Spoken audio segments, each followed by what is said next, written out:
አምሳላው ጀንበር ወይም ገብረ ፋሲለደስ እባላለሁ። የመጣው ከስቴ ነው። በእግዚአብሔር ቸርነት በእመቤታችን በድንግል ማርያም አማላጅነት በቅዱስ ገብርኤል ተራዳኢነት በግፈኛው አባታችን በአባ ዮሐንስ ተስፋ ማርያም እንባና ጸሎት የተደረገልኝ ታምር ከብዙ በጥቂቱ ከረጅሙ ባጭሩ ለመናገር እሞክራለሁ። እኔ ሃይስኩል እየተማርኩ እያለ በጣም በጸና ታምሜ ካለሁበት ወረዳ 3 ጊዜ ታከምኩኝ። አልሽል ሲሉ ሪፈር ለባህር ዳር ጻፉልኝ። ባህር ዳር ፈረገዮት ሪፈራል ሆስፒታል ገብቼ ብዙ ዶክተሮች ቢለፉ ህመሜን ሊያገኙት አልቻሉም እና ምንም ሊያገኙት አልቻሉም። ህመምክን ማግኘት አልቻልንም ሲሉት እንዴት እንድየተቃጠልኩኝ እንዴት ህመም የለብም ምናምን ትሉኛላችሁ ምናምን ብዬ እያዘንኩኝ እየተከዝኩ ወጥቼ ሄድኩኝ። ከዛ ወደዚህ ቦታ መጥቼ አንድ ወር አካባቢ እንደሆነኝ መጀመሪያ በቃ እንዳለ ሰውነቴን ሁሉ ጨርሶኝ አጥንት የራሴው አጥንት እየወጋኝ ስጋዬን ጨርሼ በጣም ሰቃይ ነበር እና ወንቅሸት መጥቼ አንድ ወር ባልሞላው ከዚህ ጢስ አባይ የበረከት ዕቃ ታዞ የለስላሳ ጠርሙስ እየሰድ ወደ ሜት ተሻገር በጣም እንዲህ ነበር የሚያስነክሰኝ። እዚህ ላይ በቃ እያስነከሰኝ ማለት ነው። ዶሜት ተሻገር ያ የሚያስነክሰኝ ለቀቀኝ። እንደዚያ ብሎ ሙሉ ሰውነት ተመልሶልኝ ዙሬ ወደ ትምህርት ተመለስኩኝ። ከዛ እየተማርኩ እያለ ውጤት መጥቶልኝ ዩኒቨርሲቲ ገባሁ። ደብረ ማርቆስ ዩኒቨርሲቲ ገብቼ እየተማርኩ እያለ በቃ ያሰቃየኛል። በዘንዶ በነበር እየመጣ ልብላህ ልጉረስ ነበር ስለኝ የሚያድር። እንዲሁም ደግሞ እዚያም አልፎ ደግሞ በአንድ ሌሊት ወይም አንደዚህ ወይም 2 ጊዜ መጥቶ ይጫነኛል መንፈሱ። በተጫነኝ ሰዓት ደግሞ በቃ የወንቅሸት ቅዱስ ገብርኤል በአምላከ ዮሐንስ በበረው መናኝ በአይሰዲቶ ማርያም እያልኩኝ የስማቸውን እየጠራውኝ ይለቀኛል። ከለቀቀኝ በኋላ ከ5 ደቂቃ በኋላ ነው ኃይሌ የራሴው ኃይል የሚመለስ። ከዛ እንደዚያ እያልኩ 2 ዓመት ሲያሰቃየኝ መጨረሻ አንድ ቀን 9 ሰዓት ላይ ተነስቼ ጸሎት ነገር አድርጌ ዙሪያ ትኝት ሲል መጣና ተጫነኝ። በወንቅሸቱ ቅዱስ ገብርኤል የበረው መናኝ ድረስልኝ፣ የወንቅሸቱ ገብርኤል ድረስልኝ እያልኩ ስል አባታችን ብርሃነ መስቀላቸውን ይዘው እየበረሩ መጡና አይዞ ልጄ ደርሼልሃለሁ አለ። ያንን እርሱ መንፈስ እኔ ተኝቻለሁ በድን ሁኛለሁ፣ ግን ይታየኛል የሆነ ኃይል እና ኃይል ሲፋገጥ ቀጥቅጠው ከዛ በኋላ ገሰጹት። ከዚያ ጀምሮ በሰላም እየተኘው እንደ ጓደኞቼ ትምህርቴን ጨርሼ እንዲሁም ደግሞ ትምህርቱን ቀን በጣም ስለሚያመኝ ሆዴ ይጮሃል፣ በጣም ያስጨንቀኛል። ጸበል ነው የምውለው። ተመልሼ ያው ረፍት አድርጌ ትንሽ አነባለሁ። ግን አቡነ ዘበሰማያን ደግሜ የወንቅሸት ቅዱስ ገብርኤል የበረው መናኝ አንተው ስሩልኝ እያልኩኝ ትምህርቴ ከሰው ሳያንስ ጥሩ ውጤት ይዤ ጨረስኩኝ። እና ደግሞ ቤተሰብም ደግሞ እናቴ ጨጓራ ደም ግፊት እያለ 10 ዓመት ሙሉ ያሰቃያታል። ከቤታችን 2 ወጥ ይሰራል። ለሷ ለቤተሰቡ በጣም ተሰቃይ ነበር። መጣች 1 ወር 2 ሳምንት እንደተጠመቀኝ ጨጓራ ደም ግፊት እንኩላት የሚባል ከዛ ነፃ ሆና ዛሬ በሰላም ትኖራለች። እንዲሁም ደግሞ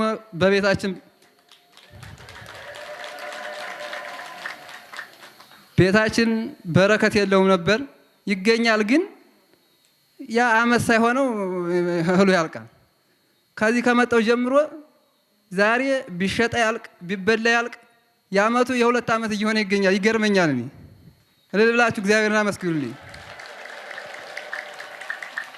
እንዲሁም ደግሞ ሰላም ፍቅር የለም ነበር። ዛሬ ሰላምና ፍቅር ሆኖ ይገኙልኛል። እንዲሁም የእናቴ ያክስት ልጅ በቋራ ለስራ እንደሄደ በዚያው ታሟል ድረሱ ምናምን ተብለው ወንድሞቹ ሄደው ቢያዩ እንዳለ አብዷል። በሰንሰለት አስረው አገር ቤት ዘውት መጡ። አዚያ መተው ጠንቋይ ደፍተራ ቤት ወሰዱት። አንድየውን የባሰ ጨርቁን አውልቆ የራሱን ሰውነት እየወጨቀ ጨርቁን እያወለቀ ሌሊት የ6 ሰዓት መንገድ እየሄደ ባህር ራሱ ይገባል ተብሎ ብዙ ገን በቃ የሱ ሙቷል የሚባል ነው እንግዲህ እንትን የሚወራው።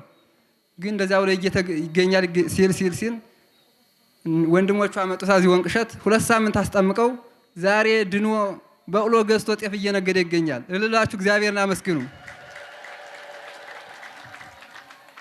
እኔ የመጣሁት አዴት ነው፣ ቀበሌ 04። ስሜ አይን አዲስ ማንደፍሮ እባላለሁ። ክርስትና ስሜ ወለተ ማርያም። አዚ በፊትም መስክር ያለው ደግሞ ድጋሜ ተደረግልኝ መስክር ብዬ ነው። ቤት የረድኤት በረከት አጥቶ ነበረ። መሬቱ ቢዘራም ያበቅል እሳር ነው።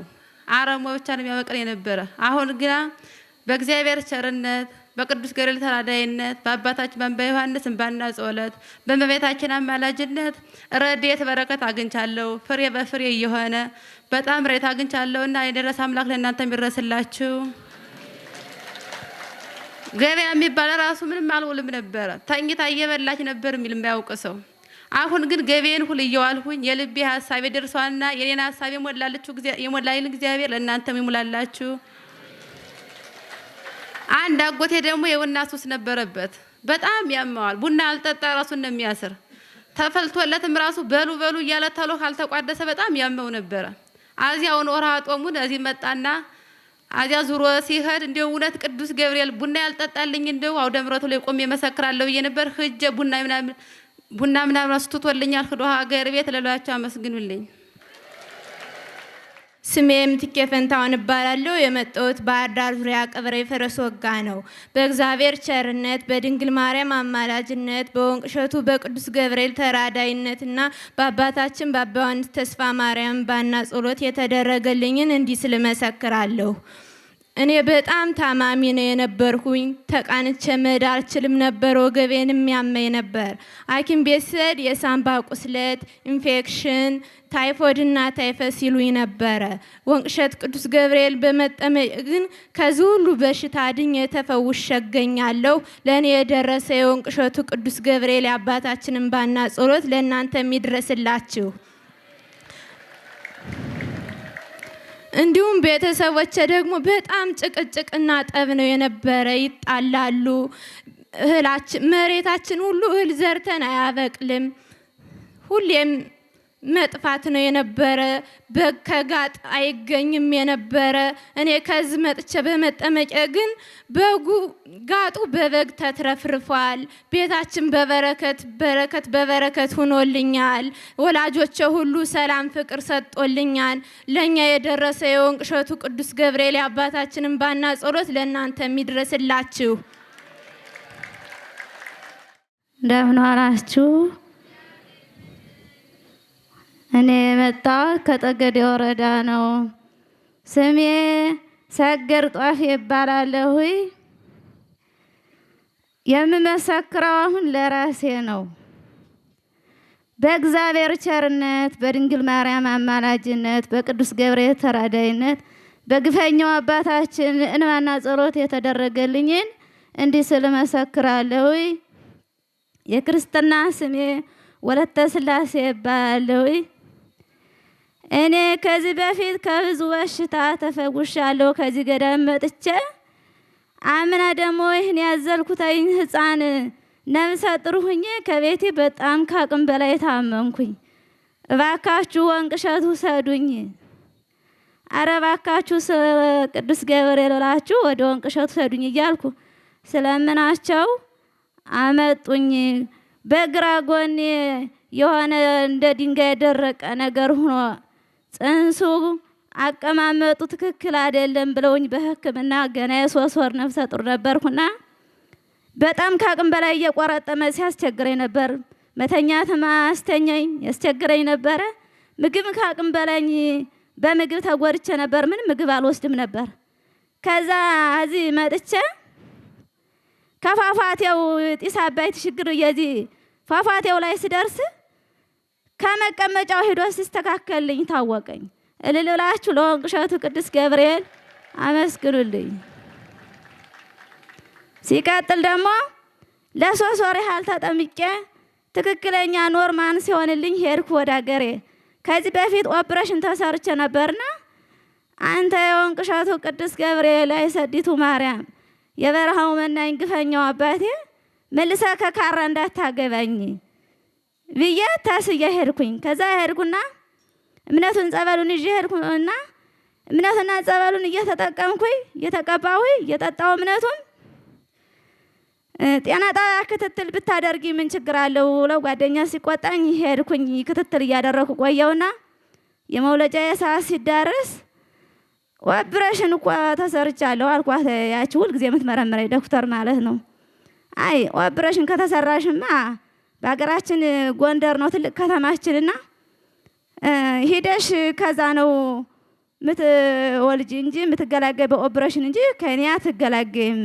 ሪፈር ልጽፍልሽ ነው ወረቀት እሱን ይዘሽ ትሄጃለሽ። በሳምንት 2 ሳምንት በፍጥነት መጥተሽ እንድታወጪ ወረቀቱ ብላ ነገረሽኝ። እሺ አልኳትና ሂጄ ከቤቴ የወንቅ እሸቱ ቅዱስ ገብርኤል አንተ የበረሃው መናኝ የሞተ የምታነሳ የታሰረ የምትፈታ የታወረ የምታበራ እኔን ማገላገል አይቸግርህም ብዬ ከቤቴ ዝም ቁጭ አልኩኝ። እዛ ልወልድ ሲያመኝ የአባታችን ፈቶውን ከልቤ ይዤ ነበርና እኔ አልሄድም እያልኳቸው ጓደኞች አጋፍተው ወሰዱኝ። ከዛ ስታየኝ ለምን ያልሄድሽ ብላ ተቆጣሽ። ከዛ እኔን ፈጣሪዬን አምኜ ነው ቁጭ አልኩኝ አልኳት። የበረሃው መናኝ የወንቅ እሸቱ ቅዱስ ገብርኤል ምስጢር ያንተ ነህና አሁንም አንተ ድረስልኝ፣ የበረሃው መናኝ የንታይ አባቴ አንተ ድረስልኝ እያልኩ 1 ሰዓት ባልሞላ ውስጥ ወዲያው ነው የተገላገልኩ ምንም ነገር ሳልሆን። እልላችሁ አመስግኑልኝ። ዶክተሯም ራሱ በይ ስለትሽን ክፈይ አንቺ ብላ ራሱ ለራሷም ተገረመሽ። አሁንም ከዚህ ቀጥል ደግሞ እህቴ ተምራ ስራ እየፈለገሽ ምንም ስራ አላገኛለሽ። ዝም ብለሽ እህቴ ገንዘብሽን አታባክኝ፣ ስራሽ የሚሰጥሽ የወንቅ እሸቱ ገብርኤል ነው፣ ስራሽን የሚሰጥሽ የበረሃው መናኝ አባታችን ነው እያልኳት ነበርና የበረሃው መናኝ አባቴ እህቴን ስራዋን ስጥልኝ እያልኳት ነበረ። ከዚህ መታ ለ1 ወር የሚሆን ቆይታ ሄደሽ ከዛ ስራዋን አግኝታ አሁን ደሞዟን እየተቀበለች ትገኛለሽ። ልላችሁ አመስግኑልኝ። አሁንም ደግሞ ከቤቴ ለ2 ሳምንት ያህል ብዙ ጊዜ አልተኛውም። ለ2 ሳምንት ያህል ነው በጣም ካቅም በላይ ምግብ የሚባል ነገር ባፌ አይዞርም። አጥሚት እንኳን አጥሚት አንድ ኩባያ አስጠጣኝ ነበር። አጥሚቱን ጭምር ተከለከለኝ። ውሃ ማያስጠጣኝ ሰውነቴም እንደ እሳት ነው የሚበላኝ። ሌት ተቀን እጄን 2 እጆቼ ቃጥቅጡኝ ባካችሁ እያልኩኝ ህፃኖች አሉኝ። እነሱ ናቸው እጄን ነው እንደዚህ እጃቸውን ጨብጠው እንደዚህ እያደረጉ ይቀጠቅጡኛል። ደሜ የፈላ ነው የሚመስለኝ። እጄና እጄ እየመጣ ነው የሚሞላብኝ። በጣም ነው የሚያስጨንቀኝ። በተለይ ማታ ማታ ጊዜ ሲሆን ሌትም ቀኑም እንደ እሳት ነው የሚበላኝ። እዚህ እንደዚህ ብዬ እየተሰቃየሁ ውሰሪ ወንቅ እሸት ብዬ ስል የሚወስደኝም ደግሞ ወንቅ እሸት ለመሄድ መቼም ሰይጣን ስለሚገረግር አይሆንም ሩቅ ነው ምናምን ሲሉኝ ራሴ እኔ ተነስቼ የመጣ 2 ህፃኖች ይዤ ስነሳ የወንቅ እሸቱ ቅዱስ ገብርኤል አንተ የበረሃው መናኝ የተዘጋውን በር ክፈትልኝ ብዬ መጣሁ። ምንም ነገር ሳልሆን መጥቼ እዚህ ገዳም ገባሁ።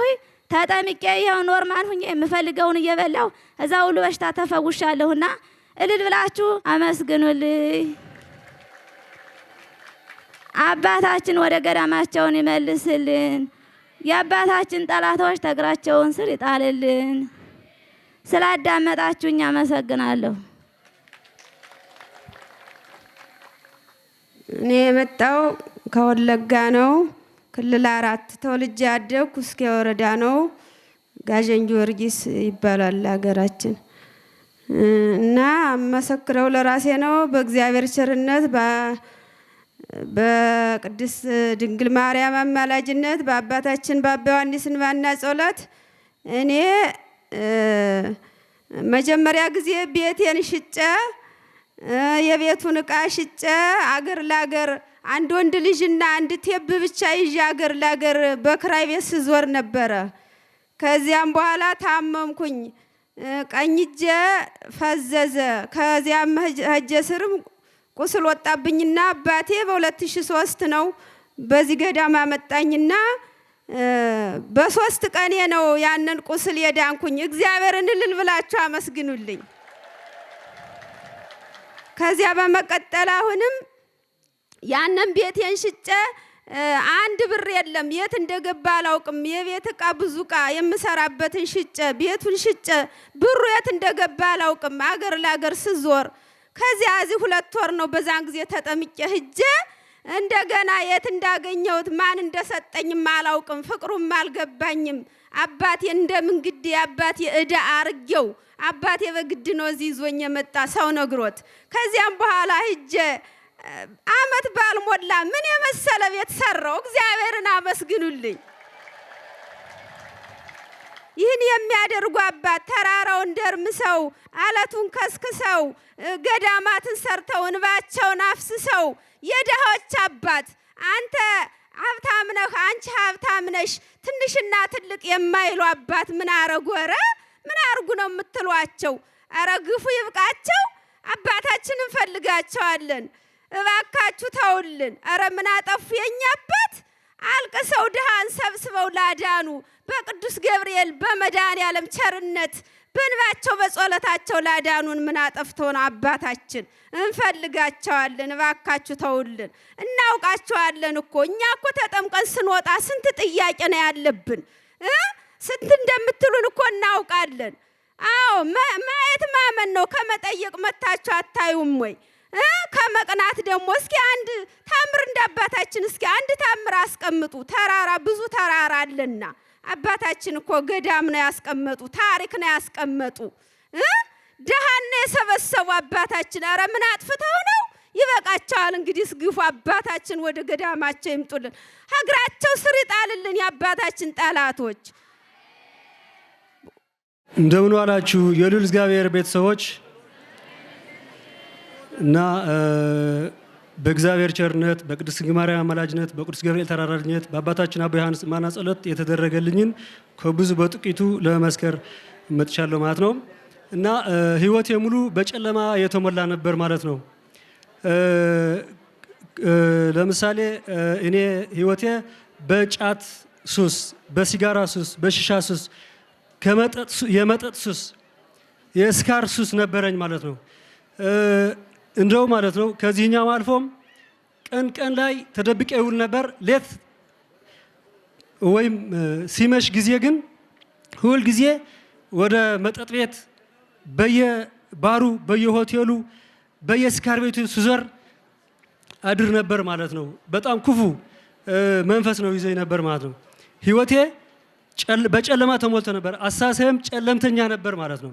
ከዚህም አልፎ ከቤተሰቦቼ ከወዳጅ ዘመድ እጣላ ነበር። ጠጥቼም ሰክሬም እጣላ ማታ ነበር ማለት ነው። ከዚህም አልፎ ከእግዚአብሔር አምላክም ተጣልቼ ነበር። እግዚአብሔር አምላክ የለም እስከመባልም ደርሼ ነበር ማለት ነው። ምክንያቱም ህይወቴ ላይ የተበላሸ ሳየው እግዚአብሔር አምላክ ቢኖርማ እድን ነበረ።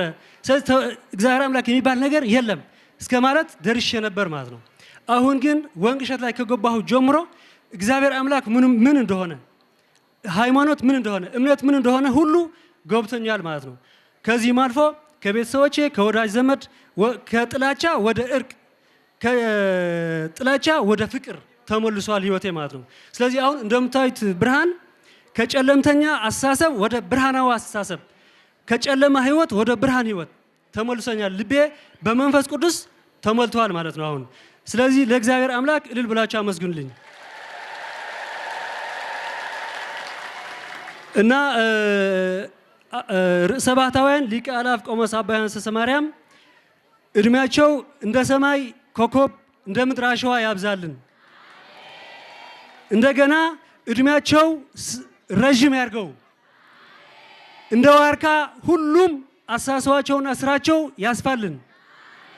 ወደ ገዳማቸው ወደ የተቀደሰች ሀገራቸውም ይመልስልን።